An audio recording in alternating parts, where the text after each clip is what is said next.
আজকে অনেক অনেক দিন পর আমার 3 কোটি টাকার কেটিএম টাকা নিয়ে ওই রাইডিং এ বেরিয়ে গেছি। হ্যাঁ, এরকম বললে বুঝবে না, চলো প্যান্টটা খুলে সরি বিষয়টা খুলে বলি। সকালবেলায় বেশ মনের আনন্দে কত সুন্দর করে ঘুমাচ্ছিলাম, আর তখনই আমার মায়ের ডাক। এই তুমি না না না না।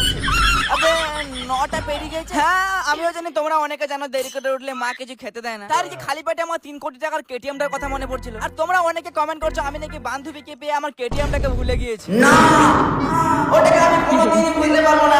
হ্যাঁ, তাই আর কি খুঁজতে লাগলাম অলিতে গলিতে। সত্যি সত্যি মালটাকে খুঁজে পাচ্ছিলাম না। তারপর ফাইনালি তার দেখা। আবে তুমি এখানে? আরে আরো একটা সত্যি কথা, আমি 10 দিন পর এর গায়ে টাচ করছি আর কেমন জানি আমি ইমোশনাল হয়ে গেলাম। আমি তোমার গায়ে বাজি, তোমার গায়ে পড়ে যাই। আবে না না, বেশি ইমোশনাল হলে চলবে না, আমার ফ্যান্স গুলো আবার কেঁদে ফেলবে। চলো এখন স্টার্ট। অনেকদিন পর তো, তাই একটু স্টার্ট দিতে প্রবলেম। এই তো হয়ে গেছে। হ্যাঁ, চলো এখন মনের আনন্দে আমার কেটিএমটা চালাতে চালাতে আমি এখন চলে যাই হাগু করতে, গোসল করতে যাই। এই চিরদিনই তুমি যে আমার যুগে যুগে। আবে তো থাক এখানে।